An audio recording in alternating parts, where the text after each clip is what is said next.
Oi, pessoal, tudo bem? Seja muito bem-vindo a mais um vídeo aqui no canal. Olá, é um prazer ter vocês conosco mais uma vez, para a glória de Deus. E hoje nós estamos aqui com mais um vídeo de testemunho. E sabe quem vai estar conosco? Conta quem vai estar conosco. O doutor João Vaz. Olha só, o Dr. João Vaz já participou com a gente algumas vezes aqui no canal. E não sei quantos de vocês conhecem a história dele. Então, hoje vocês terão a oportunidade de conhecer É mu quem é a pessoa por trás do Exatamente, doutor, né? exatamente. Muita gente conhece o doutor João Vaz, mas não conhecer quem é o João Vaz. Aqui é um quadro chamado Qual a Sua História? É um quadro que nós trazemos todas as sextas-feiras de testemunho. E são testemunhos nacionais e também internacionais com traduções consecutivas para o português. Então, se você for numa playlist chamada Qual a Sua História? Vai estar lá todos os testemunhos, inclusive esse agora que estamos mandando para vocês. Exatamente. Então, assim, eu já estou bem ansiosa para conhecer agora, da própria voz ali do Com do certeza. Dr. João Vaz, qual que é a história dele. E se você é novo por aqui, saiba que você é muito bem-vindo. Se quiser deixar aqui nos comentários da onde você está vindo, ou como teve conhecimento aqui deste testemunho, a gente vai gostar muito de saber, né, William? Com certeza. E também, caso você tenha alguma dúvida, pode colocar no chat ou no comentário, que estaremos interagindo com vocês. Exatamente, nós estaremos aí no chat conversando. E também deixaremos também os contatos de como você pode conversar no futuro com o Dr. João Vaz aqui na descrição do vídeo, tá As redes bom? sociais dele também, você pode Exatamente. acompanhar no Instagram, tem aí o YouTube também. E espero que vocês sejam abençoados, assim como nós somos também, por esses ricos conteúdos que o Dr. João Vaz vem trazendo. Então, eu quero convidar você agora para nós juntos fazermos uma oração e, em seguida, o Dr. João Vaz já vai estar aqui na telinha para contar a história dele. Amém. Vamos orar? Oremos. Maravilhoso Deus, grandioso Pai, muito obrigado, Pai, por essa semana de lutas e de vitórias, Pai. São lutas que são necessárias para refinar o nosso caráter. Sabemos que tão bondosamente Tu está conosco a todo momento. Obrigado pelas bênçãos derramadas, pela proteção, pela sabedoria que o Senhor nos concede. Que o Senhor venha abençoar o Dr. João Vaz também, para que ele possa estar trazendo esse testemunho rico para a tua glória e tua vida. Eu peço que o Senhor venha abençoar as conexões mais uma vez, como sempre pedimos, em nome de Jesus Cristo. Amém. Amém. Amém, Senhor. Amém. Então, vamos colocar aqui na tela o nosso convidado de hoje. E dizer, seja Seja muito muito bem-vindo. bem-vindo. Muito obrigado, William e Adriana. Muito obrigado pelo convite. Um prazer estar aqui com vocês novamente. Muito bom. E, olha, quando eu fico pensando assim, se vocês pedissem um tema de saúde, uma área bem difícil, eu ia ficar ia ficar mais à vontade, né? Agora, falar de mim, às vezes, não é muito fácil, mas eu quero ter o prazer de falar um pouquinho, porque às vezes ninguém quer saber da sua vida, eles querem saber se você pode ajudá-lo, né? Se você pode servir. Mas, olha, aos 2 anos, eu tomei a minha primeira vacina de pólio, mas eu não tomei a segunda. Então, e aí eu tive poliomielite. E quando eu tive pólio, a minha pólio foi muito severa, deu no corpo todo, cabeça, tronco, membros. E o médico falou para minha mãe, falou, olha, não vai escapar, não tem como, isso aqui não vai vingar, não. E aí ele falou, e se por acaso ele melhorar, ele vai ficar vegetando o resto da vida. A minha mãe ficou muito, muito, muito triste, chorando. Tinha um quarto, ela falou que estava tão desesperada, tinha um quarto do lado lá, que ela olhou, não tinha ninguém no hospital, e ela entrou para esse quarto, acho que ela fechou a porta e orou, orou, falou, Senhor, olha só que coisa mais difícil, minha mãe. Se fosse eu falar, não fala isso não. ela diz, Senhor, se for para ele ficar na cama, vegetando, é melhor que o Senhor o leve, não vou suportar o sofrimento dele a vida toda. Mas se ele puder melhorar um pouquinho, permita que ele seja útil ao Senhor. Minha mãe me contou, eu fui crescendo, Deus não me aniquilou, gradativamente eu fui melhorando, usei aquelas botas ortopédicas, aos 5, 6 anos comecei a andar com aparelhos ortopédicos, e eu lembro, 8 anos por aí, 7, 8 anos, que as comadres, as vizinhas da minha avó, então, às vezes, elas iam lá na casa da minha avó e falavam, e eu estava lá brincando no chão, né? E elas diziam, esse aí que é o seu netinho? É, aquele doentinho? É. Então, elas diziam assim, tadinho, ele é tão bonitinho, eu tinha um cabelão meio castanho claro, né? Cuidei muito bem deles, mas não continuaram muito tempo, não. E aí, elas diziam, tão bonitinho, mas, tadinho, não vai casar, não vai poder trabalhar, né? Aí eu pensava, mas essas comadres não tem juízo, não. Eu não vou ficar trabalhando com as pernas, vou trabalhar com a cabeça, né? E com 6 anos. E eu sempre fui hiperativo. Eu tinha aqueles aparelhos enormes nas pernas e passei uns 3 anos com a minha avó, meus pais separaram, passei uns 3 anos com a minha avó, e eu ficava fazendo desafios. Primeiro, eu queria subir em cima da casa da minha avó. Então, do lado, assim, eu tirava minhas botas, tudinho, e aí eu tinha uns braços fortes, as pernas meio mole, e aí eu subia. Era meu desafio, a coisa mais linda, desafiava. E depois eram os pés de goiaba, que tinha aí uns 5 metros de altura, mais ou menos, pé de manga, pequeno, e eu subia até as pontas. E minha avó nunca via, raramente ela via. E um dia, ela olhou embaixo, meus aparelhos tudo embaixo, e eu lá em cima. E eu ia na galha mais alta, e aí fazia assim, tom, tom, lá na galha. Minha avó olhava, chorava. Eu lembro dela chorando, meu filho, desce daí. Se você cair daí, a sua mãe me mata. E eu, moleque, ria. E o meu maior desafio no quintal da minha avó foi o pé de abacate, porque ele cresceu tanto. Para mim, ele devia ter uns 30 metros, mas não tinha isso tudo. Se ele chegasse a ter, sei lá, uns 12 metros ou mais, ou 15 metros, eu sei que era um desafio, porque ele não tinha galhas embaixo.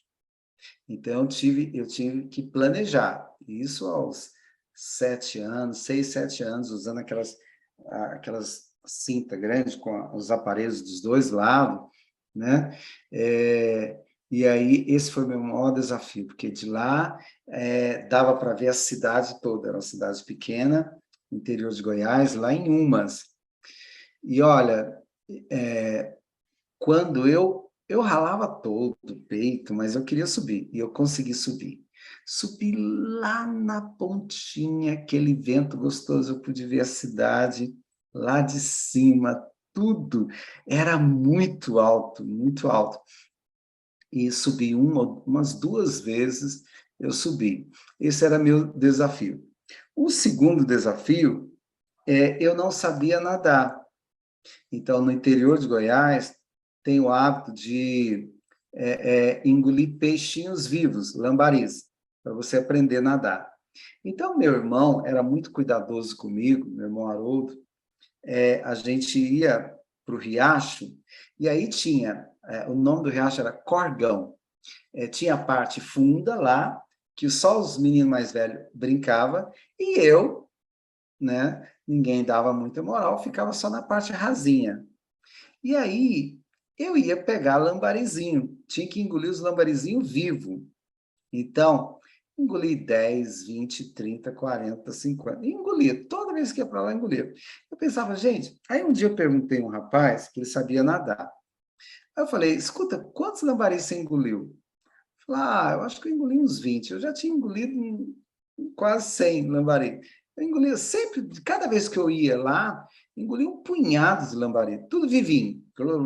Entrava, dava E aí... Eu não sei quantos, eu sei que eu tinha engolido mais do que ele. Ele falou 20. Eu pensei, gente, engoli muito mais do que ele. Então, eu já sei nadar. Olha a cabeça. Meu irmão e mais a turma falou, ó, você fica aqui que nós vamos... tinha uma fazenda antiga lá, e uma casa velha, antiga, e não tinha ninguém. Então, eles iam buscar manga lá. E a gente ia chupar lá no riacho mesmo. E você fica aqui, tá bom? Tá bom. Aí eu não sabia nadar, mas eu pensava, se eu fizer como peixe, mergulhar, vai dar tudo certo. Olha, não tinha medo. Então, eu vi o poço fundo, falei, vou sair de lá. Mergulhei e saí do outro lado. Olha, bobagem. Aí eu mergulhava e vinha para um lado, vinha para o outro. Quando meu irmão viu, ele quase morreu. Nossa, ele queria me bater, falou que ia contar para minha avó, que não sei o quê, que nunca mais ia me levar. Eu falei, olha só para você ver. Eu estou nadando, só que eu não nadava, mergulhava. Aí ele não faz isso, peraí, eu vou sair do outro lado. Aí, pronto. Muitos anos depois, eu era muito tímido, até meus 17 anos, eu era muito atentado, mas eu era tímido. Então, não era um orador, nunca pensei em ser orador. E aí, era tímido, mas a minha mãe foi muito legal, porque minha mãe é muito legal. Ela insistiu. A gente já estava morando em Brasília, saímos de Goiás, fomos para Brasília, meus pais separaram, minha mãe tinha que sustentar 4 moleques, né? E fomos para Brasília. Ela foi trabalhar em Brasília e quando eu estava assim, com meus 17 anos, era muito tímido. Mas a minha mãe insistiu, falou, olha, eu quero que você participe com outras pessoas portadoras de deficiência. E eu, não, de jeito nenhum, só basta eu. Não quero, não quero envolver com... Não, e ela, você vai ter um concurso de poesia e você vai entrar na associação. Não quero de jeito nenhum. Aí ela insistiu tanto, e mãe insiste e manda, né? Então teve um momento que ela ordenou. Falei, então tá bom, eu vou. Me inscrevi, e eu gostava de escrever poesias. Eu fiz uma poesia muito legal, era um concurso para Brasília toda, e aí eu fiquei em 3º lugar no concurso, aí já fiquei empolgado. Minha poesia saiu no livro, que foi publicado em Brasília e tal. Poxa, eu tinha esse livro até um certo tempo, não sei quem pegou, mas acho que algum parente pegou, guardaram ele. Aí, de lá, o pessoal já me chamou para a associação. Eu fui. E vocês não lembram, vocês são muito novos, mas a Rede Globo tinha um programa chamado Caso Verdade. Caso Verdade. Vocês entram na internet, depois vocês vão... vocês não lembram? Não tem nada. Não é o caso de vocês. Era Caso Verdade, e eu estudava, uma época eu estava estudando à noite, e, por acaso, o Caso Verdade ia ser como foi feita a associação nossa de Brasília. E aí a Rede Globo, o presidente da associação tinha uma influência muito boa, e o vice-presidente também.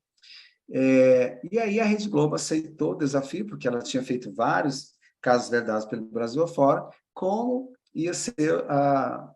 foi construída a primeira associação de Brasília, para pessoas portadoras de deficiência. E me chamaram, era um cara bonitinho, cabeludo, né? Me chamaram, e aí eu era, na participação, eu era o amigo do presidente lá da associação. E tal. Um dia, eu não tinha... um dia eu fui gravar e meu irmão tinha uma camiseta muito bonita, listada, acho que era de gola, e eu gostava muito dela. Eu falei, rapaz, eu vou filmar. Ele não vai ver mesmo, né? E aí eu fui com ela.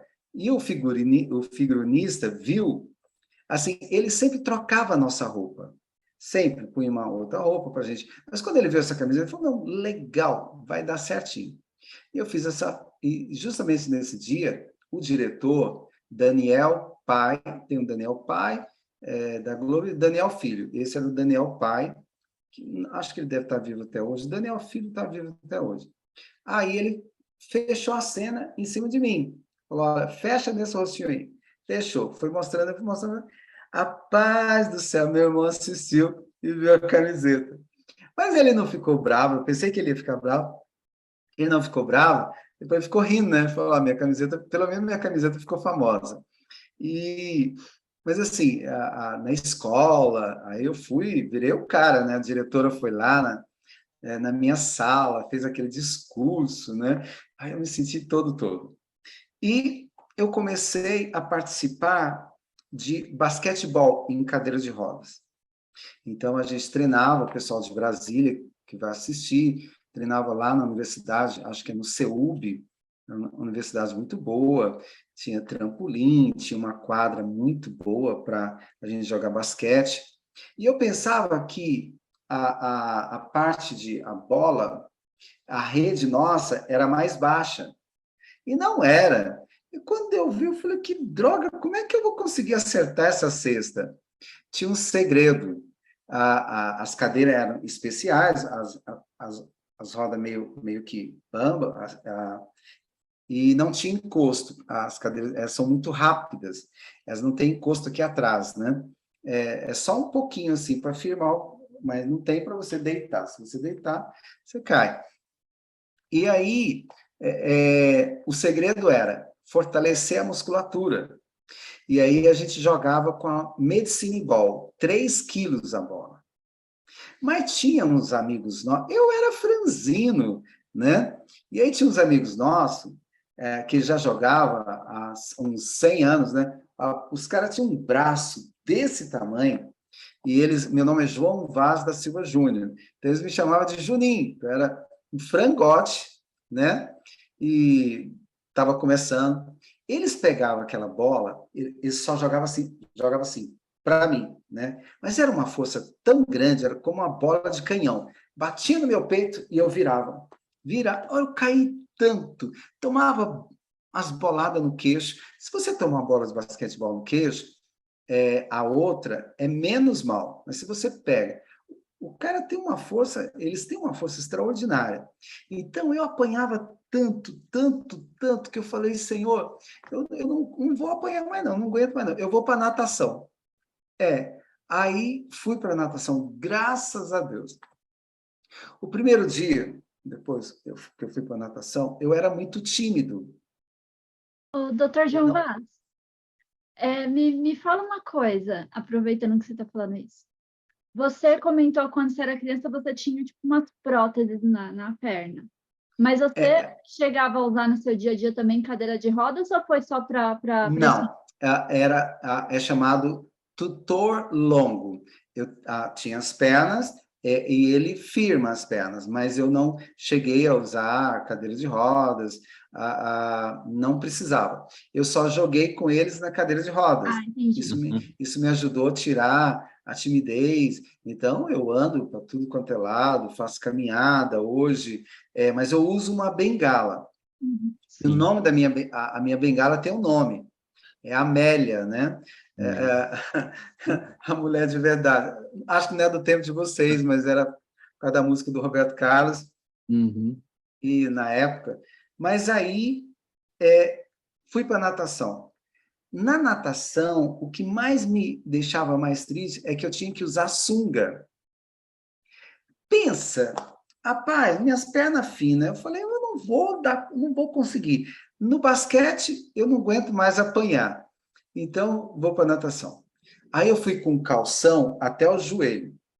Uma piscina olímpica, muito boa mesmo. Uma amiga minha, uma outra piscina que tinha lá também no Parque Aquático, uma amiga minha, Graciane, ganhou medalha de ouro em Londres, não, foi em Seul, na Olimpíada, Paralimpíadas de Seul, e colocaram o nome da piscina, o nome dela, Graciane. Tá, primeiro dia, fui com um calçãozão no joelho, tipo de basquetebol. Tá, a professora olhou, tá, nadei, e tá, ela corrigia meus nados, porque eu até então não sabia muita técnica. Quando eu saí, estava ela e a molecada. E ela, meu filho, amanhã você não entra aqui com esse guarda-chuva. Aí a molecada tudo caiu na risada, você vai ter que vir de sunga. Eu passei o resto da tarde, à noite, pensando, eu vou ter que usar sunga, o que eu vou fazer? Eu sou muito feio de sunga, né? Aí pensei, mas tinha uns caras lá que era mais feio ainda. Aí eu falei, tá bom, eu já tenho a solução. Comprei a sunga, mas eu comprei uma camiseta que ia até no joelho. Aí lá vai eu, tirei meus aparelhos, fui até a borda lá da piscina, na raia, era uma piscina olímpica profissional, aí ela ficou me olhando, minha camiseta até lá. Cheguei lá, me aqueci, e tá, aquela coisa toda, né? Enrolei um pouquinho, e aí tirei a camiseta. Tava de sunga. Aí, pronto, senão ela não ia deixar eu nadar. E eu sempre fazia isso. Até que eu vi, até que eu fui acostumando, eu fui perdendo essa timidez, isso foi me ajudando muito, muito, muito. Brasília teve Ibrahim Abiaco, era o ministro da Justiça, e aí eles fizeram um concurso, abriu um laboratório no Ministério da Justiça, Laboratório de Restauração do Patrimônio Histórico.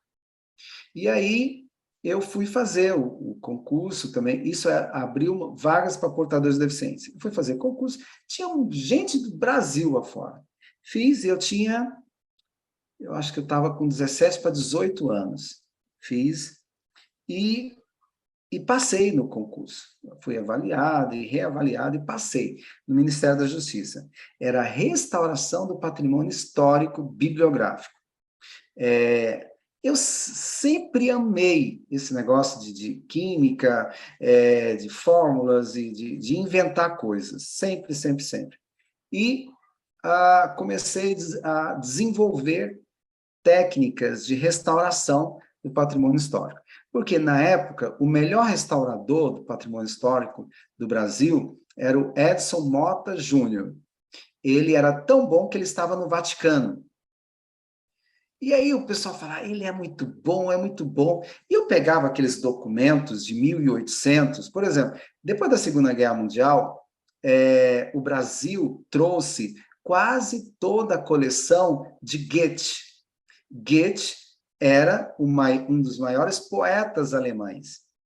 E o Brasil trouxe de lá os originais de Goethe. Por quê? O Brasil lutou na Itália, né? Não sei como é que eles conseguiram essa coleção original.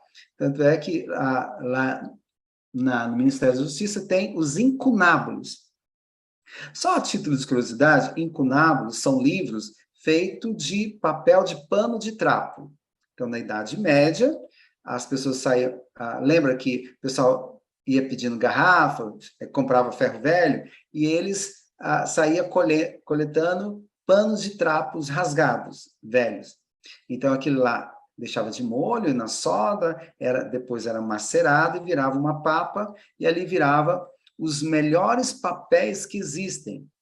Tem anos e anos, e estão lá, firme. Vocês têm a noção? Acho que o Ministério da Justiça deve ter uns 3 ou 4, que eu lembro na época. Um incunábulo hoje, rapaz, são milhões e milhões. Um incunábulozinho. Então, nós tínhamos muita obra-prima, muita obra de excelência, antiga, rara. E o Edson, uma das minhas experiências foi o seguinte, como eu era um dos caras mais novos, eu entrei com 17 para 18 anos, não ia servir o exército mesmo, o Ministério da Justiça me aceitou. Aí, eu comecei a questionar um pouquinho a restauração. E tinha as melhores técnicas naquela época, tinha uma cola chamada metilcelulose, ela era neutra, vinha, acho que da Inglaterra. Muitas coisas vinham da Inglaterra, de outros países. E aí tinha o papel japonês, que era neutro e bem transparente. O que eles faziam? Eles colocavam ele num local de vidro, com ambiente, para ele não enrugar, e aí vinha com essa cola, punha o papel japonês e vinha com a cola, e ela ficava levemente transparente. Mas quando você olhava, dava para ver que ali foi colado. Eu pensava, rapaz, isso não é muito legal, não, essa restauração. Espera aí, e lá vai. E aí eu comecei a desenvolver. Eu desenvolvi uma técnica que até hoje, no Senado, eles usam. Muitos anos depois que eu casei, eu fui lá no Senado. E aí uma amiga minha estava lá. Ela falou, gente, eu fui lá visitar. Esse aqui era o professor Pardal, o Juninho, que eu falei para vocês. Todo mundo do laboratório parou e bateu palma. Mas eu vou explicar para vocês a técnica. A técnica era pegar um documento antigo e pentear as fibras. Tá? Eu estou resumindo. Pentear as fibras, tá? E quando eu desenvolvi essa técnica, rapaz, e peguei o documento antigo, eu falei, eu vou fazer sem pedir autorização para ninguém, né? Então, era um badeco, os restauradores, a maioria era mais velho do que eu. Falei, tá bom, desenvolvi, coloquei na cuba para não enrugar. Rapaz, eu quase nem dormi. Eu pensei, não, eu vou olhar. E tinha um amigo nosso, que ele era ateu. Ele era muitíssimo inteligente, restaurador. E ele era um dos meus chefes lá. Aí, cheguei, peguei o documento, eu olhei, eu sabia onde estava o rasgo, mas eles não sabiam. Peguei o documento, chamei o mais técnico, o melhor dos restauradores, chamei ele, mostrei. Acha aonde está o rasgo, e é grande, nesse documento. E ele pegava, olhava, olha, Juninho, você tá me enrolando, acha onde está o rasgo. Paz, aí aquilo ali, para mim, o chefe, um dos chefões, né? Aí ele chamou o diretor, mostrou para ele onde está o rasgo. O diretor também procurou, Jaime Spinello Júnior, era o diretor na época, procurou nada. Bom, resultado, isso ficou para restauração do patrimônio até hoje, bibliográfico. Eu fui promovido, molequinho, fui promovido, passei a dirigir equipes grandes e depois eu vou contar onde que deu o pedido da minha mãe, tá? Aí, eu fui o coordenador da restauração do patrimônio bibliográfico do presidente, Juscelino Kubitschek. Então, eu coordenei a equipe que foi restaurar a biblioteca dele, todo o patrimônio. E teve uma coisa curiosa que eu quero contar para vocês, que eu quase não conto, porque são coisas que não tem nada a ver com a minha área. Todo mundo quer saber como é que livra de uma enxaqueca crônica, né? Então, ninguém quer saber disso. Então, hoje é meu dia, meu confessionário. Aí, chegou o livro que estava com Juscelino Kubitschek, porque realmente foi um acidente, e eu cheguei a investigar amigos dele, pessoas que estavam com ele. Na época, eles falaram que os militares mandaram o caminhão e não foi. Foi realmente um acidente, uma fatalidade, né? Tá. Uma das pessoas que era amigo dele, amigo assim, mais próximo dele, que trabalhou com ele, eu conheci. Aí, o livro que estava com ele tinha a marca do pneu e tinha o sangue do presidente. Aí, 99% do laboratório de restauração do Ministério da Justiça 99% falaram, vamos tirar esse sangue daqui do livro, porque é perigoso, né? E um moleque dizia, não, eu não quero que tire. Aí tiveram que fazer uma reunião, o diretor-geral também do laboratório, tá? Da parte de restauração, e a turma lá, um lado, todo mundo. Aí ele falou, Juninho, por que você não quer? Aí eu falei, porque isso é história. E qual que é a ideia que você dá? Nós vamos neutralizar. E dei até tudo que eles iam fazer era fumigar e neutralizar essa proteína. Vamos neutralizar. Isso é história. E eu não quero que tire a marca dos pneus, porque isso é história. É o livro que estava no acidente. Então, todo mundo vai querer ver o livro que estava. Qual era o livro que ele estava lendo, né? E aí, aí o diretor, Juninho tem razão, né? E aí, pronto. Como é que eu aceitei o meu nome? Eu não gostava muito do meu nome, porque meus pais separaram muito cedo. João Vaz. Mas eu fui o chefe, fui coordenar a equipe do Superior Tribunal Militar. Só militares, né?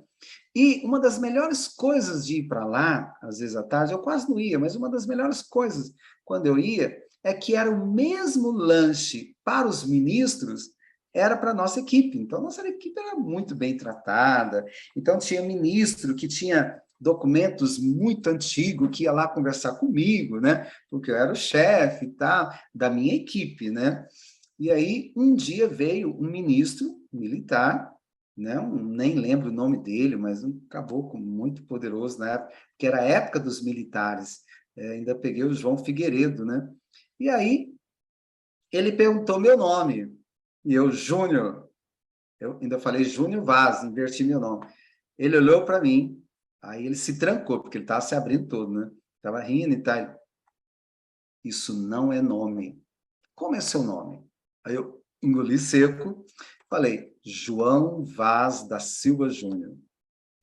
Olha, esse nome, tipo assim, é um nome de macho, é um nome bonito, é um nome brasileiro. Olha, adote o seu nome, porque Júnior não é nome, tipo assim, não é nome de homem. Ó, me perdoe os juninhos que estão aí, calma, né? Mas foi mais ou menos isso que ele me falou. Então, nome, João é um nome forte, João Vaz. E aquilo ficou na minha cabeça. Tá, o que aconteceu nesse inteirinho? Eu não fiquei mais no Ministério da Justiça. Houve alguns acontecimentos que não foram muito bons naquela época, e também o salário era muito baixo. Era para eu ir para a equipe do Senado. No Senado ganhava 10 vezes mais.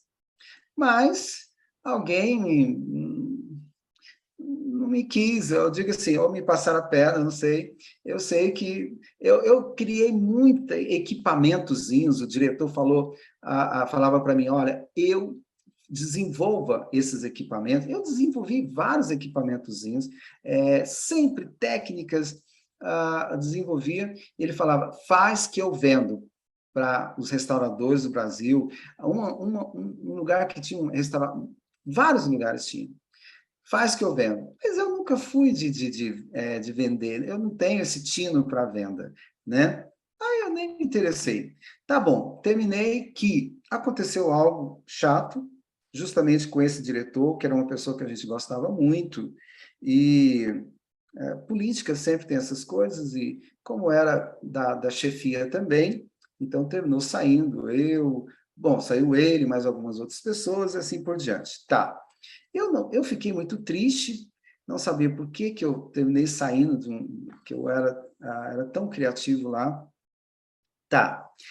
Passado-se o tempo, minha mãe voltou para Goiás, meu irmão voltou para Goiás, e eu fui também, uma cidadezinha no interior. E eu estava lá um dia na biblioteca, não, eu estava sentado na praça, e o prefeito, foi no dia da inauguração da primeira biblioteca dessa cidade, interior de Goiás. Estou lá sentado e pensei, Senhor, seria bom, estou desempregado, se eu pudesse trabalhar aqui, né? Aí, e prefeito faz fogos, festa, aquela coisa toda. Tá. Aí eu conversei com o prefeito, eu fui lá conversar, alguém me apresentou para o prefeito e expliquei para ele tudo sobre biblioteca, porque na minha área a gente já conhecia tudo, os códigos e tal. E como interior, terra de um cego, terra, como que onde quem tem um olho é rei, né? É mais ou menos isso. Isso. Isso, obrigado. E aí eu falei, qual o modelo que você quer de biblioteca? Universal e tal, não sei o quê. Aí ele, o que você quiser. Ele me pôs no carro, né? Me levou lá, monta a biblioteca. Depois dessa biblioteca, fizeram uma biblioteca maior. Tá. Aí nós criamos a associação, eu criei a Associação dos Portadores de Deficiência do Vale do São Patrício. 27 cidades. E a minha intenção era ser deputado.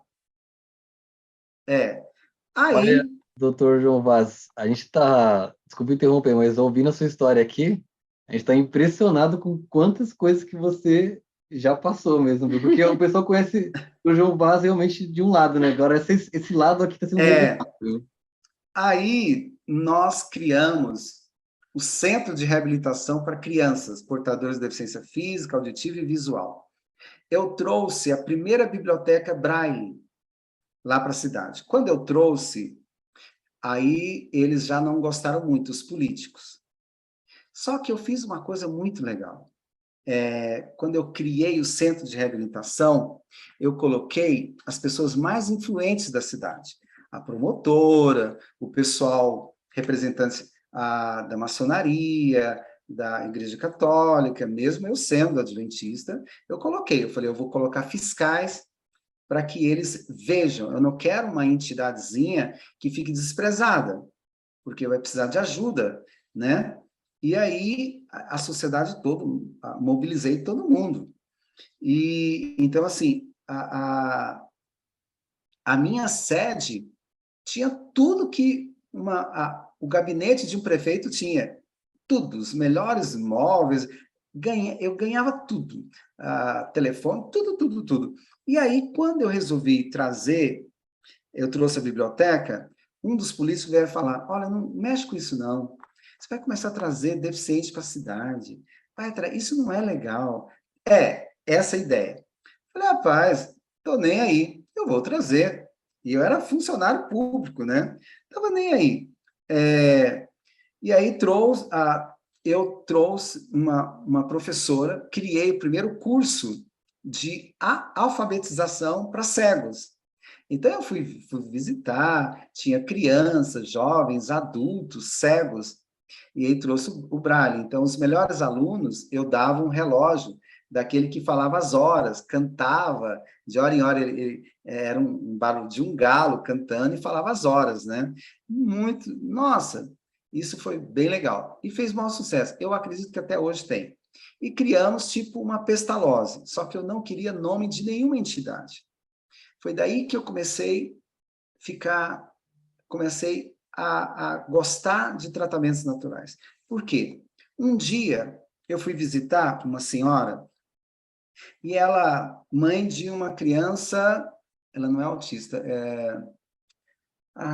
Down, síndrome de Down. Então, um molecão quase do meu tamanho, ela pegou um prato e, tipo assim, empurrou no chão. O moleque agachou e comeu como se fosse um cachorro. Eu pensei, meu Deus do céu, será que não tem nada que a gente possa fazer para melhorar a mente dessas crianças? Nada. E eu fui estudar, até que eu achei um médico que trouxe ortomolecular para o Brasil, Dr. Hélio Póvoa, foi o que trouxe a bio e ortomolecular, e ele escreveu um livro, Segundo Cérebro. E eu fui comer esse livro.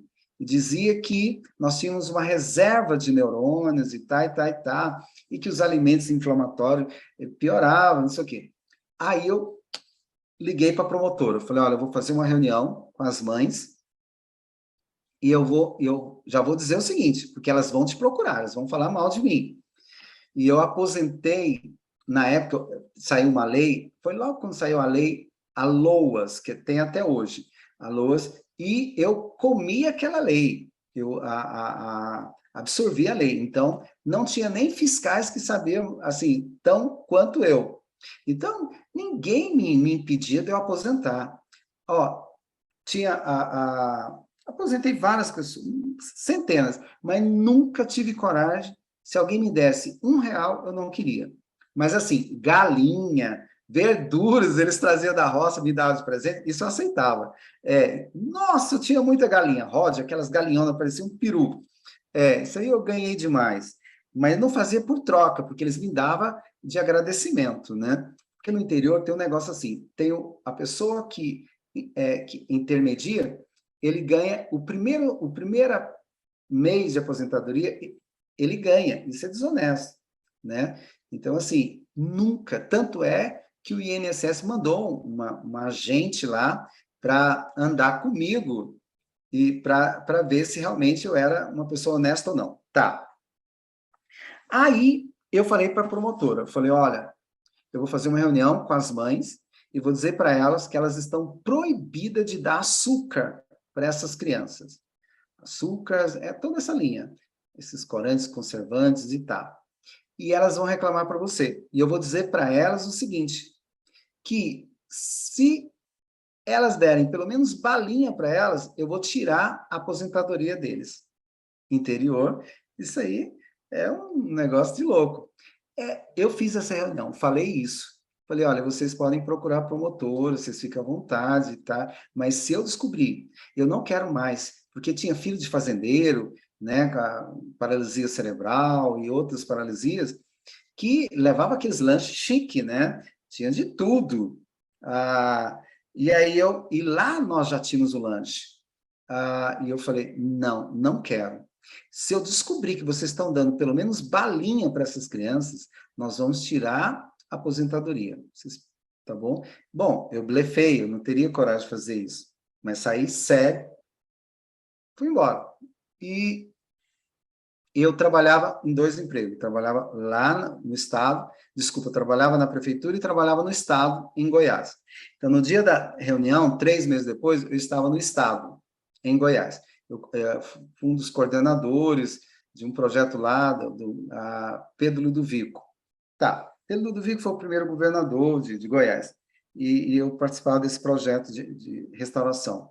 E aí, a minha coordenadora, ela disse o seguinte, ela falou, olha, quando as mães, porque na primeira reunião, nossa, elas queriam me matar, me xingavam, mas eu não, era para os funcionários. Mas 3 meses depois, as mães foram dar depoimento, elas choravam, dizendo, olha, esse moleque mesmo, que a mãe empurrou o prato, ele passou a comer de talheres, passou a escovar os dentes, ele fazia cocô no meio da sala, um rapazão de 14 anos, passou a ir ao banheiro, quando chegava final de semana, ele pedia para a mãe que ele queria ir para o centro de reabilitação, né? E aí foi. Crianças que pareciam que eram surdas, mas tinham paralisia cerebral, começaram a se comunicar com os pais. Por quê? Açúcar é altamente inflamatório. E eu pensei, meu Deus do céu, que coisa maravilhosa. Aí, tem que ter algo. Aí eu teve um curso de naturopatia no antigo IAE, São Paulo, o NASP. Fui e levei um funcionário nosso também, porque eu coloquei ele para fazer toda essa parte de massagem, hidroginástica, para a gente introduzir lá com as crianças. E eu fui para a naturopatia. Foi a primeira vez, eu ficava maravilhado, pensar, puxa, tem cura. Eu conheci uma senhora que foi curada de câncer, né? E aquilo para mim eu pensava, gente, que legal. Comecei a fazer. Tá. E eles sempre vinham crianças que estudaram em outras cidades e vinham para nós. E vinha o laudo dos médicos, dos especialistas, dizia, essa criança nunca vai conseguir melhorar, é impossível.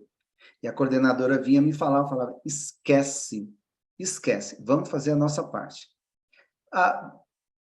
Teve uma menina chamada Márcia, uma menina bonita, Adriana, parece com você.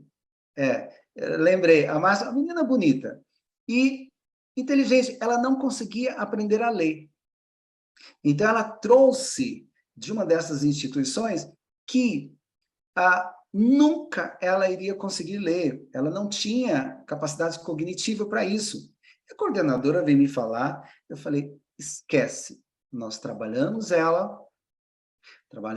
conversei bastante com ela, trabalhamos e mandei para ensino especial, logo estava. E quem era que cuidava do ensino especial? A minha esposa. E aí, gente, a última notícia que eu tive, ela foi a melhor aluna, ela aprendeu a ler e escrever, estava noiva e ia casar. Pronto.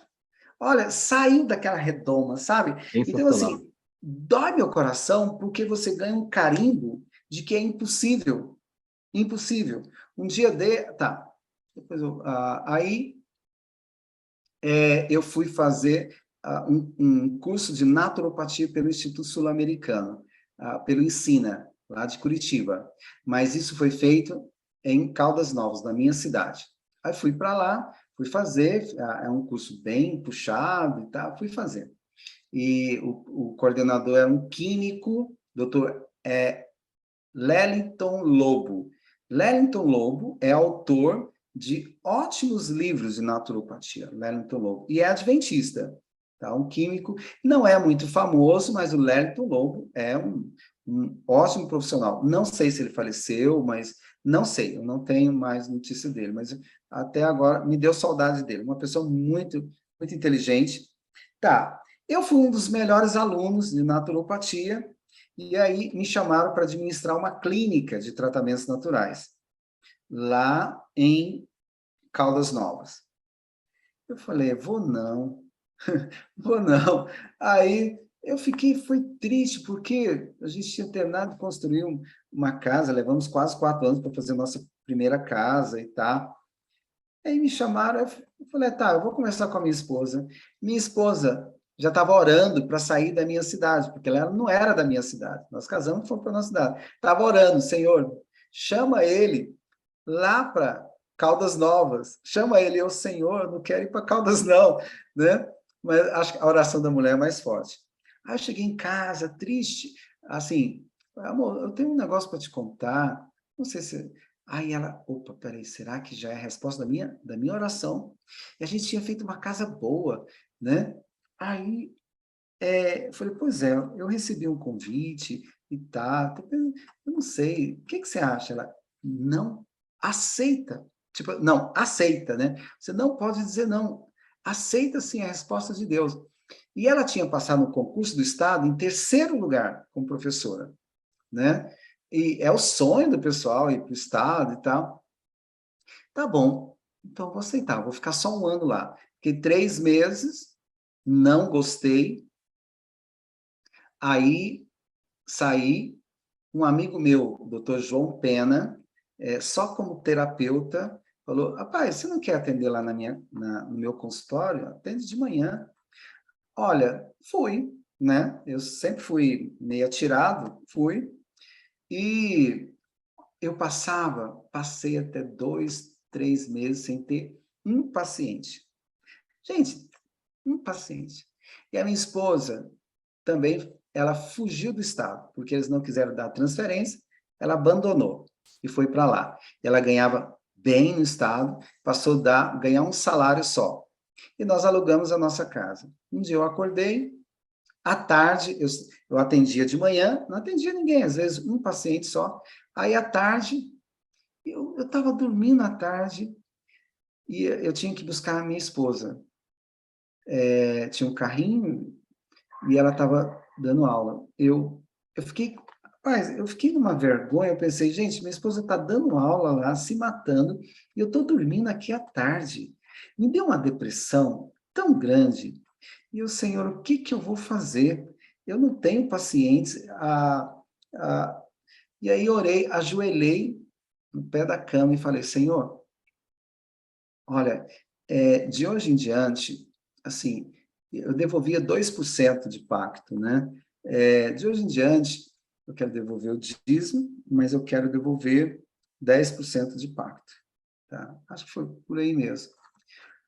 Olha, e eu estava tão angustiado, com vergonha, porque eu dormia na tarde e minha esposa trabalhando, né? E era a única que ganhava, fora o salário, nossa casa que estava alugada, né? O meu emprego não dava nada.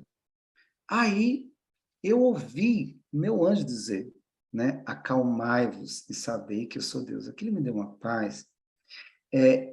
Na semana seguinte, eu estava fechando o turismo de saúde. William, eu criei o turismo de saúde na minha cidade, porque é uma cidade turística, e os maiores... O primeiro hotel que eu fui, ganhei um não, né? Passou uns meses, aí, quando eu fiz essa oração, trocaram o gerente. Aí eu fui conversar, fiquei sabendo que trocou o gerente, porque era um hotel muito grande, 400 apartamentos, piscinas de água quente, era um dos hotéis mais badalados. Falei, se eu entrar nesse, vai abrir as portas para os outros. E aí, quando eu cheguei lá, o gerente me abraçou, falou, rapaz, é isso que eu quero.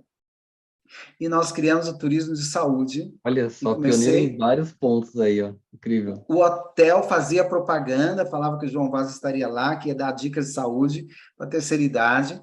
Tá. E a Universidade Católica começou o curso de ortomolecular, ortobio. Eu não tinha dinheiro. Foi logo quando eu comecei, e eu pedi a bolsa. E eles me deram a bolsa. Eu fui fazer ortobio molecular pela Universidade Católica. Tá. Aí eu fui melhorando, e fui fazer o turismo de saúde em outros hotéis. Então, eu fazia turismo de saúde em 3 hotéis pela manhã, e fazia à tarde também, até meia-noite. Só para a gente fechar essa parte, eu comecei a escrever um livro. A Orto me deu uma visão muito legal, comecei a escrever um livro, e não... Teve uma guia de turismo, a Lídia, uma pessoa que eu amo muito, ela, para mim, ela é como uma prima, então no começo era só negócio, e ela tinha muita alergia, ela não podia nem comer cebola, uma vez ela quase morreu em Portugal, né? E aí, eu passei o tratamento para ela, para a Lídia, e a Lídia, nossa, foi a salvação da lavoura para as alergias dela. E ela ficou uns 2 ou 3 anos falando para um bambambam, me convidar para o congresso dele. O congresso dele fechava avião, fretava avião, fretava, tipo assim, 70, 80 ônibus, 80, estou dizendo, Então, e era num local que parecia, tipo a Disneylândia, a pousada do Rio Quente. É um lugar que um dia vocês precisam conhecer. Lá é fabuloso. Então, de tanto ela chamar, teve um ano que ela ficou uns 2 anos insistindo com ele. Aí um ano ele me chamou. Ele falou, rapaz, você tem alguma coisa escrita? Eu estava escrevendo um livro, mas não tinha terminado. Aí peguei eu falei, não, eu tenho uma apostila. Ele falou, então, beleza. Você vai ser um dos nossos palestrantes. Tá. Fomos. Quando eu cheguei lá, ele olhou para mim, sempre que a gente vai, a gente ficava lá, porque é um lugar fabuloso, tem vários hotéis nesse lugar. Ele olhou para mim e falou assim, olha, eu só chamo palestrante aqui só uma vez, eu não sou de repetir. Eu falei, Ih. Eu falei, olha, eu trouxe as apostilas, todo humilde, né? Trouxe as apostilas. Ele, não, ele falou para eu levar. Ele, não, eu queria que ele estivesse escutando agora. Aí, ele, não, aqui não, o pessoal não compra nada, não. Depois eu fui entender. Tá bom. No dia seguinte, era para eu dar a palestra. Penso tanto que eu estava orando, Senhor, usa-me como o Senhor usou Elias. Lá, naquele tanto de profetas de Baal, né? Usa-me. E aí, eu fui orando, orando, orando, orando, até chegar a um palco de frente da piscina. Tipo assim, umas 1000 pessoas. E ele tinha colocado uma psicóloga antes, não estou falando mal de psicóloga, essa não é adventista, ela era espiritualista. Colocou ela e colocou eu no meio e colocou um cara para fechar as palestras, né? Na parte da manhã. E o povo tudo nas piscinas. Era congresso para a terceira idade. Me apresentou e tá. Não. Aí eu escutei ela dizendo, agradeça as estrelas, agradeça ao cosmos Eu pensei, Senhor, o Senhor ouviu a minha prece, que eu pedi para o Senhor me usar como o Senhor usou Elias, lá na frente daquele tanto de profetas, né? Olha, eu comecei a falar, e ele falou, olha, você só tem meia hora. Ele virou, ele era um astro, né? Virou, foi dar moral para todo mundo, né? E tá, nem quis saber o que eu ia falar. E aí eu comecei a falar. Quando deu meia hora, eu falei, gente, eu tenho que terminar, porque eu pensei, esse cara nunca mais vai me chamar, não vai nem comprar minhas apostilas, eu vou embora. E aí eu falei, eu tenho que terminar, porque só me deram meia hora. Eu falei desse jeito, né? E aí o povo começou a gritar na piscina. Fala sobre café, fala sobre carne, fala sobre isso, fala sobre aquilo. Começou a gritar, e começou a gritar. Multidão, multidão. O pessoal gosta da farra, porque ele sempre chamava os cantores da velha guarda e os palestrantes. E lá tinha fechado com 2 clínicas de São Paulo, que era Bambambam, eu não vou nem falar o nome, que era uma clínica muito famosa em São Paulo, 2. Tá. E aí eles começaram a gritar, não, fica esse povo aí falando para agradecer o Cosmo, agradecer não sei o quê, que bobagem. Começaram a gritar, centenas, acho que umas 1000 pessoas. E quando ele viu a barulheira, ele olhou para mim, tentar entender, eu falei, olha, tá lá, ó. Ele disse para eu ir, que eu só tinha meia hora. O povo, não, fala mais. Eu falei mais uns 40 minutos por aí, né? Quando eu terminei, eu falei, olha, nós temos lá no hotel, coloquei o nome das apostilas de manual. Então, nós temos o manual e tá, quem quiser, olha, vendeu tanto, porque eu tive que mandar fazer na cidade mais umas 2 vezes, vendeu tudo. E tinha uma dessas bambambãs que estava lançando um livro, dessa espiritualista, estava lançando um livro muito chique, não vendeu quase nada, eu causei uma confusão danada, e no ano seguinte me chamaram. Aí nós fomos escrever o livro. Aí ele falou, não, quero você no ano seguinte. Ele falou para mim que não queria saber de mim, mas não tinha dinheiro. Terminei de fazer o livro, não tinha dinheiro para lançar o livro. Nós tínhamos uma casa lá na minha cidade, antiga cidade. Olhei para minha esposa, não tem dinheiro, mas o que a gente vai fazer? Vamos vender a casa. Saiu da boca da minha esposa. Mulher não gosta de vender a única casa que tem. Louca, né? Maluca. Mas confiava. E aí, vamos vender. Ó, E a que fé, gente... viu? Fé que Né? impressionante mesmo. Que fé!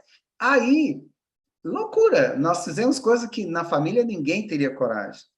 Sempre fomos chamados de loucos. Aí, vendemos a casa, a gente alugava um sobrado lá em Caldas, e no quarto, no segundo andar, encheu de livro. William, quando eu entrava no quarto, dava uma dor de barriga. Pensava, meu Deus, o que eu fui fazer? Transformei a minha casa em papel. E eu pensava literalmente em papel. Aí chegou e a Maria também, ela entrava no quarto, dava uma dor nela, nós levamos 4 anos para fazer a nossa primeira casa, né? Dava uma dor, ela ficou deprimida, eu também, mas ninguém contava. Eu não contava para ela, nem ela contava para mim. Aí, o Clifton, que era o bambambam dos congressos para a terceira idade, confirmou, era tal e tal congresso. Rapaz, lá vai nós. Levamos os livros, bastante livros, e quando eu agradeci, quando fui dar a palestra, aí agora eu já não era mais o iniciante, já era o palestrante, né? E aí ele já diminuiu de palestrantes. Eu era o principal palestrante. Um dos principais, né? Depois eu fui ficando o principal. E aí, eu terminei a palestra e falei, gente, eu agradeço a vocês que compraram a nossa apostila, nosso manual, mas agora vocês ajudaram a terminar o livro, o nome do livro, Vida Longa, né? Falei, e aí colocaram 5 pessoas, com as maquininhas, né? Tudo, lá no hotel, para organizar 5 pessoas, para organizar tudo. Eu falei, olha, eu vou para lá e eu quero dar um abraço, um aperto de mão em cada uma das meninas que compraram o livro, né? Então, as meninas eram tudo 60, as mais novas eram 60, né? Então tinha de tudo, tinha médico, tinha juiz, tinha ex-deputado federal, e homens também, vários, vários, vários. Olha, quando eu cheguei lá, Adriana, eu quase chorei, porque tinha uma fila tão grande. A pousada do Rio Quente nunca viu isso, sabe? Talvez só se Roberto Carlos lançasse um livro, foi mais ou menos assim. Foi a mão de Deus, eu não tenho dúvida. E eu autografei muitos livros, muito, muito, muito. E elas, tadinha, eu tô com dó, mas eu quero o meu aperto de mão e o abraço. Eu dava um abraço, eu pensando, Senhor, eu estava chorando por dentro, para não... e já meio com câimbra na mão. Falei, Senhor, isso aqui pode ser a noite toda, né, o dia todo. É como Deus E trabalha de forma impressionante, doutor. eu creio. Olha, nós recuperamos, em um só, nós recuperamos quase 80% da casa. Em 3 meses, esgotou toda a primeira edição, né? O dono da gráfica aprendeu a fazer livro com a gente. Eles não sabiam fazer livro. Ele pensou, não, isso vai ser livro de poesia. Aí ele chegou lá e veio contar para mim, olha, eu achava que não ia vender nenhum livro. Você era louco, fez esse tanto de livro, milhares de livros, né? Aí ele olhou para mim e falou, eu vim aqui te propor sociedade. Até então, olha, um pé rapado, né? Dono de uma gráfica editora, veio me propor, eu falei, não, obrigado, eu não quero. Eu imaginei ele, por exemplo, não ia dar certo. E também ele não era adventista, não era uma pessoa conhecida. Tá, depois eu mandei as outras edições, depois eu fui melhorando, até que nós chegamos a uma qualidade muito boa. Gente, a primeira edição foram 2.000 livros. Tive que vender a nossa casa. Sobrou um pouquinho e nós compramos algumas coisinhas lá, tá. Mas em 3 meses esgotou. Resultado, nós vendemos 50 mil livros, tá? Talvez um pouquinho mais de 50 mil livros.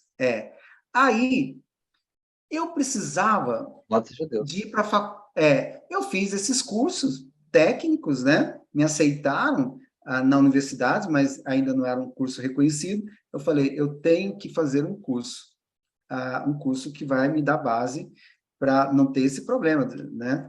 E aí, chamei minha esposa, fizemos uma casa que dava umas 3 da primeira nossa, né? Em um ano, uma casona, graças a Deus. Tá, a mão de Deus ao leme. Vamos para a faculdade? Vamos. Minha filha tinha alguns meses, minha filha aprendeu a andar na faculdade. Vamos fazer nutrição, né? Terminamos, fizemos nutrição juntos. Depois, nós fomos fazer especialização, voltado para nutrigenética, nutrigenômica. Fizemos na UDF, em Brasília. A nutrição nós fizemos em Minas. Vocês são de Minas, William? Não, nós temos um sítio lá, mas estamos em São Paulo. Bacana. Nós fizemos em Araguari. Levei a mudança. Olha, mudança nada. O carro, a babá, que alguém tinha que cuidar da minha filha, e mobiliamos lá. Aí minha família pensou, agora pirou mesmo, esses dois, né? E tinha a casa lá. E teve um momento da faculdade que eu trabalhava uma vez por semana só. Uma vez. E Deus nunca falhou para nós. Nunca faltou nada para nós. Nunca. Teve um momento dos estágios que eu pensava, agora eu vou ter que pegar dinheiro emprestado. E nunca, nunca faltou nada. Nós formamos juntos. E um detalhe, aquela humilhação que a gente passa, né? Porque não vai na sexta, então você tem que ir em todas as turmas, né? Estudar com toda a turma da enfermagem, turma não sei de quê, estudar para tudo quanto é lado. Mas nós formamos alguns professores, olha, vocês não podem sair. Tipo assim, vocês são preguiçosos. Vocês estudaram menos do que os outros alunos. Como é que vocês querem? Vocês têm que ficar aqui no mínimo mais 6 meses ou 1 ano, né? Isso deu um estresse tão grande, mas Deus é maravilhoso. Nós formamos no mesmo dia que os melhores formaram também, que estudaram todos os dias, né? De lá nós fomos fazer especialização também, e não parei de estudar até hoje. Até hoje eu estou estudando. Então foi assim por causa de crianças com deficiência cerebral, que eu comecei a despertar essa área. Então, nós criamos o curso de naturopatia. Nesse curso, eu coloco muita técnica desse mundo afora e muita experiência minha. Muita experiência minha. E muita pesquisa científica também, bacana. Então, por exemplo, autismo. Teve um congresso internacional de autista, e aí me chamaram, né? Me colocaram, da nossa, da associação, é divisão, não sei. E aí, eu fui o penúltimo. Então, bambambam nos Estados Unidos e vários países. Olha, eu estraguei tudo. Por quê? Eu não queria assistir o congresso. Mas aí, eu assisti um pouquinho. Eu falei, não vou assistir para não mudar a minha experiência que eu tenho, a minha palestra. Eu coloquei toda a parte técnica, tá. Aí comecei a falar. Aí escutei uma que diz o seguinte: autista, quando não fala, ele nunca vai falar. Aí eu lembrei de um paciente meu, com 13 anos, nunca falou. E em 6 meses ele começou a falar, destravou. Começou a falar mãe, pai, tá? E vários outros. Aí eu fui colocando e falei, quando eu fui falar, eu falei, olha, me desculpa, a nossa colega e tá, mas eu vou contar isso. E passei tudo o que eu acredito, tá? Crianças autistas, o peso vem da mãe, o parto influencia, o medicamento que a mãe toma, se amamentou ou não, a microbiota e tá, né? E aí vem várias teorias que não bate com a minha. Mas nós temos experiência de criança. Eu acompanho crianças que hoje são muito inteligentes, são livres, tá? Crianças que hoje têm notas boas nas aulas e tal. E aí eu pensei, gente, eu nunca mais aceito convite para dar palestra para, tipo, crianças autistas. Aí eu terminei, era videoconferência, né? Esse congresso. Terminei e tchau. Fechei. Pensei, agora vou ser fritado. E comecei a ser fritado. E os profissionais, olha, como é que esse cara vem e acaba com tudo e tá. Só que tinha uma coisa, Deus deixou os seus anjos. As mães estavam assistindo. As mães de pacientes meus que viram os resultados, elas começaram a falar, olha, ele trata do meu filho hoje está muito bem, mas não sei o que, foram falando. Quem me contou foi uma das coordenadoras do congresso, né, que eu falei para ela, não me convida, eu não quero mais... Não, mas você não sabe o que aconteceu. Eu não, né? Aí ela falou que os profissionais começaram a reclamar, como é que ele acaba com tudo? Aí entrou as mães. Contra fatos não tem argumentos, né? Então eu estudo muito, eu amo essa área, eu peço a Deus sempre sabedoria, porque Deus quer que a gente faça o nosso esforço, e eu não tenho dúvida nenhuma, quem cura é Deus. Só que radicalismo não vai para o céu, xiita não vai para o céu, se não for por amor. Então, a gente tem que ter muito cuidado, equilíbrio. Por mais que eu tenha equilíbrio, ainda me chamam de radical, né? Tento, olha, não sou dessa... Por exemplo, se você comer carne, você não vai para o céu. Não, eu não falo disso. Por quê? Tem paciente que é melhor que ele coma carne. Por exemplo, um paciente celíaco, é melhor que ele coma o frango caipira, o peixe, do que ele tomar leite e queijo. Ele vai morrer muito mais cedo, gente. Muito mais cedo. E várias outras doenças que são adquiridas pelo excesso de carboidrato, macroproteínas, etc. e tal, né? E eu fico muito feliz, orgulhoso, porque vocês também são nossos alunos, né? Com certeza, com certeza. A gente até encoraja vocês aí, tá na descrição também, para que vocês possam fazer parte dessa turma aí, porque é um conhecimento que você adquire para servir. Tá. E Para servir. principalmente hoje, que nós temos tantas doenças aí, tantas pessoas passando por tantas dificuldades, Deus vai abençoar você para ser uma bênção para essa pessoa, assim como o Dr. Vaz está falando conosco hoje aqui. Eu creio.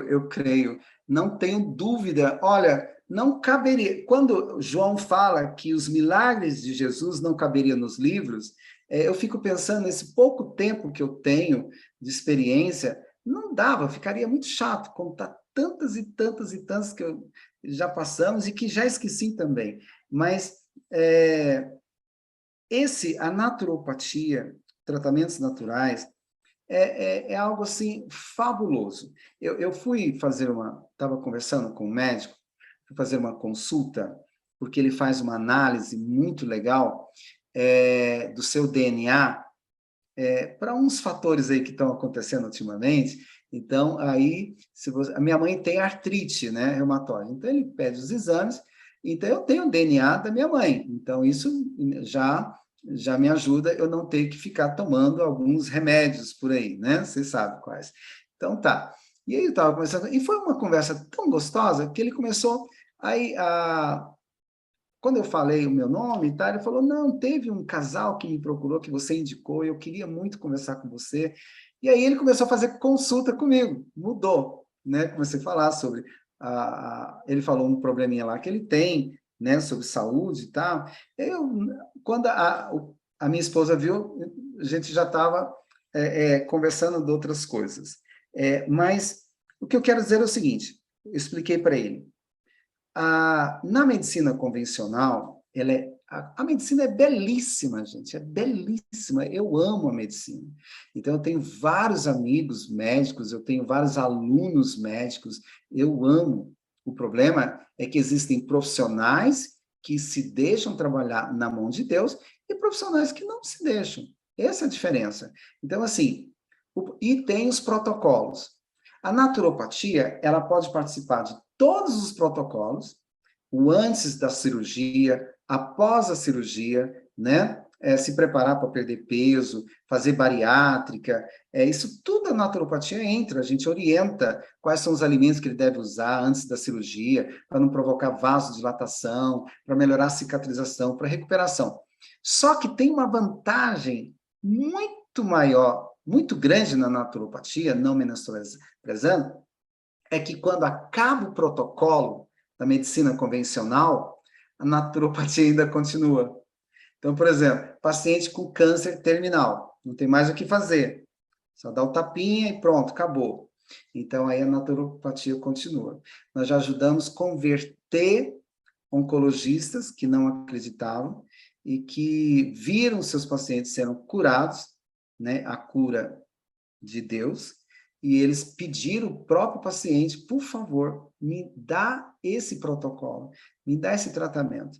Então, algum tempo depois, alguém da família teve o mesmo câncer, então, quando chega lá, ele já está usando o mesmo tratamento.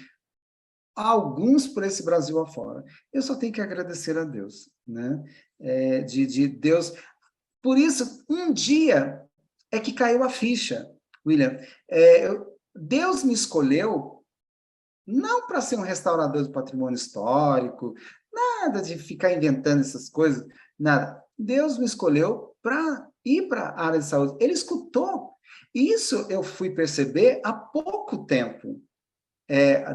Que a minha mãe me lembrou da história, eu falei, meu Deus, eu dei tanta volta, olha como o amor de Deus é maravilhoso, né? Deus permitiu que eu passasse por vários lugares, sofri, né? E para chegar aonde Ele queria. E eu acredito que ainda não é. Eu tenho muito que aprender e muito que servir, né? E nós estamos criando agora o projeto Água da Vida. É um projeto bem legal, é um sonho que eu tenho da gente... porque as pessoas vão fazer missão na África, missão em vários lugares. Olha, o Brasil é um país pobre ainda, então tem tantos lugares que precisam. Então a gente quer estar desenvolvendo. Numa outra vez eu conto para vocês o projeto Água da Vida, um projeto muito lindo. Já Então é estou isso. curiosa, já. Estamos curiosos mesmo, mas assim, a gente percebe que a vida do Dr. João Vaz é para abençoar os outros, né?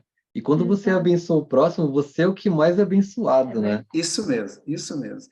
Eu Glória só a tenho Deus. que agradecer. Fomos criados Eu para tenho que servir. Sabe que eu fiquei pensando, né, doutor João Vaz, quando você ouviu aquelas senhorinhas lá falando de você, e hoje você olha para trás, Você é um As homem que passou por tiazinha. vários empregos, e empregos importantes. Sim, Eu acho que isso Isso. foi para preparar, né, para mostrar, algo maior, né? assim, não sei se elas tiveram conhecimento disso no futuro, né? Mas assim, mas para mostrar que Deus é muito maior do que qualquer pessoa, do que qualquer palavra Muito maior. que podem falar, entendeu? Isso mesmo. Ele não simplesmente te deu um trabalho, ele te deu um trabalho dentro do Senado lá, num lugar Isso. que, assim, quem vai imaginar Era que, top. entendeu? Extrema influência, É. né? E aí, você Era. casou, você não falou disso, né? Mas você casou também, teve filha. Então, assim, Olha, eu foi com bem interessante. Eu era tímido, então, quando eu fui perdendo a timidez de tudo isso, aos 20 e poucos anos, aí começou a cair o cabelo. Agora desgramou mesmo, eu perdi a timidez. Mas na minha timidez, o meu anjo me socorreu. Foi nítido que ele falou para mim. Tipo assim, acho que ele colocou na minha cabeça: olha, você não vai virar um. Lembra daquele filme do cisne, né? O Patinho Feio? Você nunca vai virar um cisne. Você. Mas tem um detalhe: você é um jacaré. Só que você pode ser o melhor jacaré da lagoa. Faça o melhor. Olha, ele colocou isso na minha cabeça e nunca tirou. Eu falei, então tá bom, então eu não vou ser, nunca vou porque a minha altura era para ser 1,80 m e pouco. Na faculdade a gente mede pela envergadura, né? E eu tenho 1,65 m, 67 por aí. Era para ser um pouquinho maior. Mas eu falo para vocês, eu tenho dado palestras, seminários para esse mundo afora, né? E tem muito mais histórias bacanas. Mas, assim, um dia eu estava pregando, só para a gente terminar, me perdoa, eu vou só esse detalhezinho. E aí, eu estava pregando, a igreja estava cheia, e um senhor que não tinha tomado o remédio dele, controlado, ele foi saindo lá do fundo, ele veio bem na frente e começou a gritar, lá no meio da igreja começou a gritar. Você crê em Deus? Eu pensei, gente, mas nem um diácono vai lá puxar esse rapaz, os anciãos, e os anciãos ficaram cruzados, olhando para minha cara. O que eu ia falar? Creio. Falei, creia, claro que eu creio. Se você crê em Deus, joga essa bengala fora, né? Aí eu falei, olha, sabe o que acontece? Eu vou dizer para você. E a igreja cheia. Falei, se um anjo aparecer para mim hoje, nesse momento, e ele falar para você, para mim, o que eu quero que melhore na minha vida, eu quero que ele cura o meu caráter. Agora, a parte física, bobagem. Falei para ele lá, a igreja cheia. A única coisa que vai me levar para o céu é o meu caráter, né? Então, assim, hoje eu tenho essa plena convicção. Então, o que eu fiz até hoje, que eu faço, né? E eu nado, hoje eu sou, por exemplo, eu era fundista, nadava 2 quilômetros por dia, né? 500 crawl, 500 costa, 500 peito, né? E revezava para dar 2.000 quilômetros. Então, assim, hoje a gente andando na rua, hoje mesmo, nós fomos para uma cidade aqui, e aí uma senhora, uma bengala, sentada no chão, pedindo esmola, né? Eu passei, e aí parei para conversar com ela, eu falei, a senhora teve paralisia infantil? Ela, tive. Eu falei, eu também tive, minha filha do lado. Aí eu tirei, dei um dinheiro para ela e continuei a caminhar. Não falei nada. Minha filha olhou para mim, olha, pai, tá vendo a diferença? Né? O senhor acreditou, né? O senhor foi à luta. E ela não acreditou, ela não foi à luta. Talvez ela é só aposentada e ainda fica pedindo dinheiro. Lamentável. Então, depende da maneira que a pessoa vê. E Deus não esqueceu de mim. Ele me deu assim, eu sou bem otimista, né? Mesmo na dificuldade, Deus sempre... E a timidez foi embora, graças a Deus. Amém. Né? Olha que incrível que lindo que isso. quando você se coloca nas mãos de Deus, a gente acha que nós temos limitações, né? Mas sua história é uma inspiração aí para as pessoas não terem desculpa mesmo, né? Porque olha quanta coisa que você fez, quantas pessoas foram afetadas aí positivamente pela sua vida, e temos certeza que esse testemunho também vai afetar a vida de muitas pessoas. Deus abençoe. Para honra e glória, nosso bom Pai. Amém. Olha, doutor João Vaz, a gente tem só umas perguntinhas aqui no final agora, que a gente geralmente faz uma interação aí com o palestrante. A gente fica aqui louco para falar, a gente espera contar o relato, a gente põe no final com as perguntas aí. Ponte na nossa mente. Mas eu queria que você contasse uma experiência que eu achei muito interessante, que eu já ouvi você falar, acho que foi até no NASP Engenheiro Coelho, que você comentou sobre uns pacientes que eram espíritas, estavam com um problema Ah, de tá. sistema nervoso. Acho que é bem legal essa história. Você pode compartilhar conosco, Isso. por favor? Sim, com prazer. Eu estava no consultório e chegou um casal, empresário, muito bem-sucedido, da capital, e ela estava com a doença do sistema nervoso central, né? E ela estava de cadeira de rodas. E eu falei para ela, eu ia passar o tratamento, mas disse, olha, a senhora não deve tomar cafeína, porque cafeína excita o sistema nervoso. Aí o marido respondia para ela, não, minha esposa não toma cafeína. Aí eu falei, olha, a senhora não deve tomar refrigerante com cafeína. Falei o nome do refrigerante, e aí ele falou por ela, minha esposa não toma esse tipo de refrigerante. Eu falei, olha, a carne vermelha, para a doença da senhora, ela não é bom. Então, para você que está assistindo, por que a carne vermelha não é bom quando a pessoa está abalada do sistema nervoso, que afeta toda a musculatura que leva à cadeira de rodas? É porque o animal que ele é abatido lá, que ele dá um urro, o animal que está atrás dele, ele sabe que o colega dele está morrendo.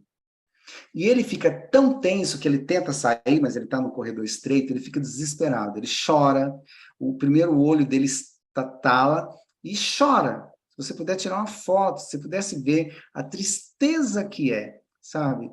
E aí sai lágrimas dos olhos, nitidamente. E ele está com tanto medo que ele libera alta concentração de adrenalina, cortisol, e aí você come aquele bife acebolado, delicioso, mas não deu tempo, porque teria que dar 2 horas para metabolizar o organismo, e aí o fígado não consegue metabolizar, então fica tudo na musculatura. Por isso que Ellen White fala, quando você estiver nervoso, não coma, só beba água. Relaxe, porque aí o fígado vai absorver adrenalina, cortisol, etc. e tal. Mas não deu tempo. Aí você come, fica mais desesperado e aumenta o medo. Tá. Falei para ela, ele falou, não, ela não come carne vermelha. Eu pensei, é adventista, muito bem vestido e tal. É adventista, é meus irmãos. Só que, creio, Deus me tocou. Eu falei, não vou perguntar. Aí eu falei, quem trouxe essa mensagem para vocês? Aí disseram, olha, nós somos kardecistas, espíritas, né? Então, nossos irmãos, as almas dos nossos irmãos falecidos, eles dizem para nós, se a gente quiser ter uma mente sã, para entender bem o que eles querem para nós, então a gente não deve comer esses alimentos. Amigos, eu fiquei com o queixo caído. Eu pensei, meu Deus do céu, enquanto a nossa juventude está aí batendo a cabeça na parede, né? Então essas almas aí estão fazendo um trabalho quase que perfeito, né? E nós sabemos aonde isso vai dar, lamentavelmente, né? Então, isso foi um dos que ocorreram e eu contei Incrível. lá no NASF, né? Exato. As pedras estão falando, né? E a gente tem essa Estou mensagem falando. de saúde aí muito relevante. Só pegando um gancho, a gente elaborou uma pergunta aqui que a gente bem interessante, porque as pessoas realmente chegam para nós com essas perguntas, né? Que o escrito da Ellen White, que você que é da área de saúde, né? Ela falou muito sobre isso, inspirada por Deus. E o que mais te impressiona nos escritos da irmã White, né? Porque ela foi uma pessoa iletrada, né? E de repente ela fala muita coisa. Isso. Parece que ela estudou só até a 4ª série, né? William, eu gosto muito de ir nos congressos internacionais, não são os nossos congressos adventistas, Ellen White mesmo fala que nós estamos muito a desejar, né? Lamentavelmente, Deus abençoe que isso mude, mas nos congressos internacionais, médicos, doutores, assim, de uma inteligência incrível, falar o que Ellen White ensinava há mais de 150 anos. Então, por exemplo, a comunicação entre o intestino e o cérebro, alimentos que podem inflamar o cérebro, podem levar à loucura, à depressão, estresse. Então, hoje é muito bem explicado, porque nós temos o nervo vago, nós temos a microbiota intestinal, que com fungos, bactérias, vírus. Então, se há um desequilíbrio, porque quem comanda isso são as bactérias boas, se há um desequilíbrio, vai ter uma desbiose, isso gera loucura, gera assassinatos, gera câncer, todo tipo de câncer começa no intestino. Fala de radiação, né? Então, assim, coisa que eu fico maravilhado, vejo esses doutores da medicina hoje, estudiosos, assim, os caras fera, tem vários, não vou nem falar nome, mas são vários. E aí, que Ellen White, com sua quarta série só, já falava, né? Então, isso assim, para mim, é a mão de Deus, Amém. falando através de pessoas simples, né? Amém. Amém. E olha que para vocês aí que se interessam muito por esse assunto aí de saúde, que é bastante relevante para o nosso tempo, aqui no canal nós fizemos uma série chamada Conselhos sobre Regime Alimentar, do qual o Dr. João Amém. Vaz foi convidado para falar em um dos capítulos para nós também. Exatamente. Tem Isso. participações dele lá, uma palestra sobre um tema mais geral e uma palestra sobre gorduras, não foi? Exatamente. Que foi um dos capítulos lá do livro. E, Muito bom. Dr. João Vaz, eu fiquei com uma dúvida aqui a respeito da tua história. Você contou ali quando era criança que engolia lá os peixinhos lá para aprender a nadar, que depois ganhava um monte de presentes, né, quando você começou a ajudar lá alguns pacientes. Quando foi, assim, na tua vida mesmo, que você começou a colocar em prática os ensinos de saúde? Foi ali, naquele momento, quando você cortou o açúcar ali das crianças lá? Olha, isso foi justamente nessa época, porque até então não tinha despertado tanto, mas o Conselho sobre Regime Alimentar foi meu livro, comecei a ler vários livros, né? Mas o Conselho sobre Regime Alimentar foi, até hoje, excelente. Mas quando eu vi que a mudança de hábito, porque até então a maioria dos médicos, especialistas, diziam que não tinha mais nada o que fazer com aquelas crianças. E eu vi que só de tirar açúcar, corantes e conservantes, e eles já deram, nossa, uma diferença muito grande, a ponto dos pais, sabe, verem a diferença, chorarem, assim. Então, aquilo para mim, eu pensei, uau, isso funciona mesmo. Então, assim, minha mãe sempre gostou, eu batizei com 14 anos, minha mãe, eu sou do tempo dos anos 80, que é a teoria, a teologia da salvação pela soja, né? Então, era leite de soja, era salada de soja, torta de soja. Meu pai do céu! Era soja que não acabava mais. Depois, aí sim, que eu fui estudar mais, eu falei, não, vamos dar um tempo com essa soja. Mas assim, sempre foi. Mas é aquele adventista que não tinha muita noção. Eu li um pouquinho Ellen White, mas não tinha muita noção. E o que foi me chamar mais foi quando eu comecei a mudar esses hábitos. Aí, graças a Deus. Deus, né, foi por aí. Amém. E nisso, quando você começou a colocar em prática, o que você viu de mudança na tua vida?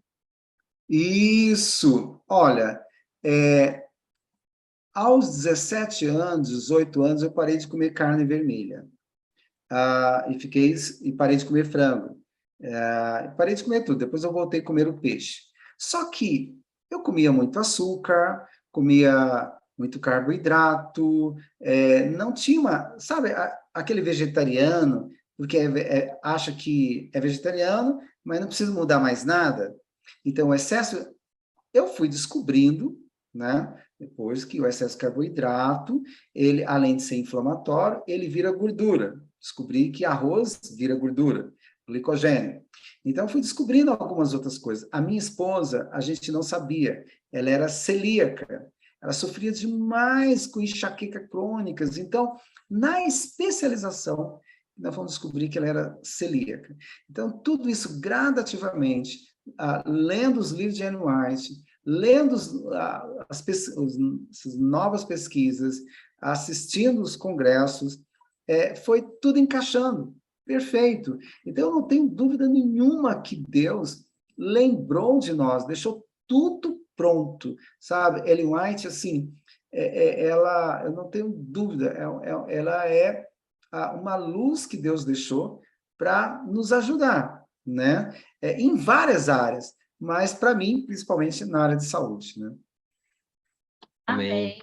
Glória a Amém. Deus. Deus seja louvado.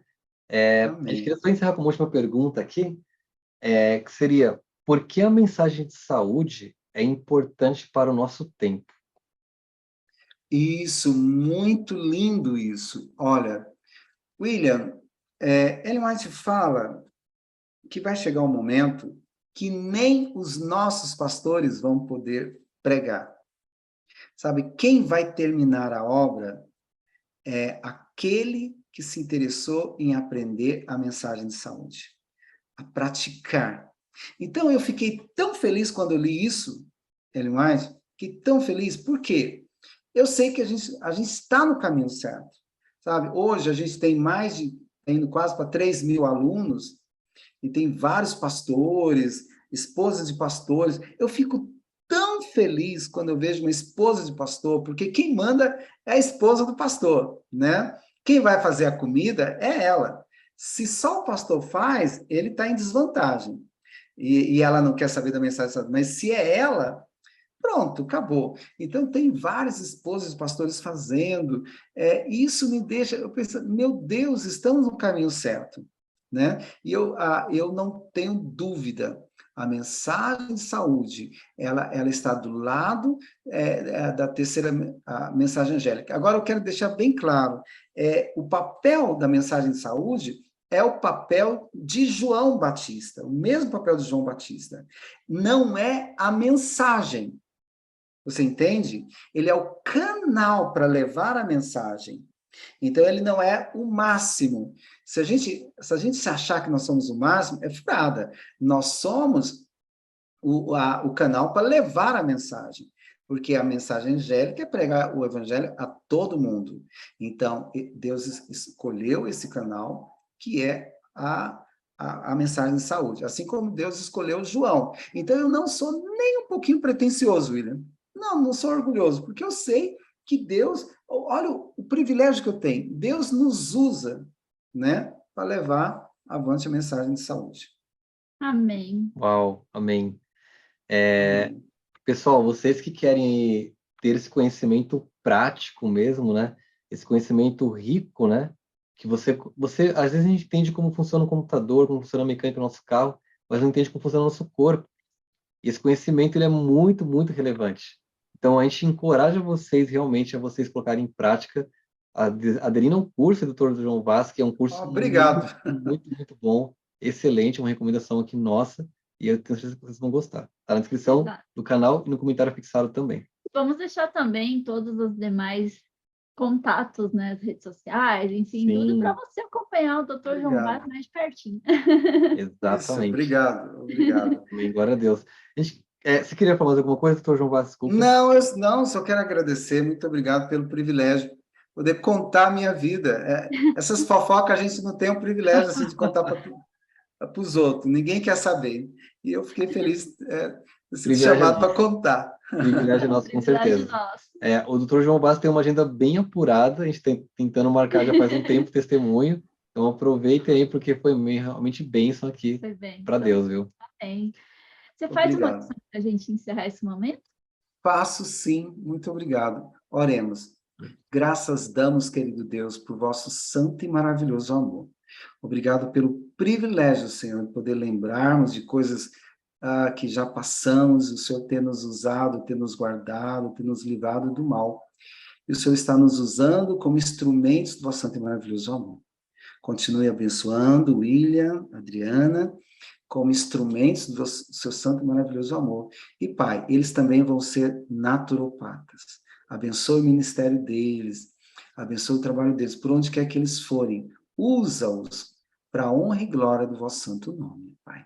Fique conosco, habite em nossos corações, e todos que assistiram também, Pai querido, para que eles tenham sede de ouvir a vossa santa voz e através do vosso Santo Espírito, querer também aprender um pouquinho mais sobre a mensagem de saúde, em nome de Jesus. Amém. Amém. Amém. Glória a Deus. Amém. Muito obrigado, doutor João Vaz, aí. Foi um privilégio ter você conosco, Muito mais uma vez obrigada. aqui no canal. E Eu que agradeço. Muito obrigado pelo privilégio. E queremos agradecer também a você que esteve nos acompanhando aqui hoje, né? Assistindo esse testemunho. Se você chegou um pouquinho depois, saiba que a gente tem uma playlist aqui só de testemunhos que se chama Qual a Sua História? E hoje, então, vocês conheceram a história do Dr. João Vaz. Exatamente. E caso tenha alguma dúvida aí nessa live, podem colocar nos comentários. Estaremos interagindo com vocês também. Interagindo aqui, né, nos comentários. E também podemos até encaminhar algumas dúvidas aí para o Dr. João Vaz. E quem sabe trazer ele uma outra vez para responder algumas delas, né? Tá bom, certo. Gente, muito obrigado pelo convite. E lembre de uma coisa, só viver não basta. É preciso saber viver. Um grande abraço, gente. Deus abençoe. Amém. Deus Glória a Deus. abençoe. Até a próxima. Pessoal, tchau, tchau. Deus abençoe. Até mais, pessoal. Tchau, tchau. Tchau, tchau.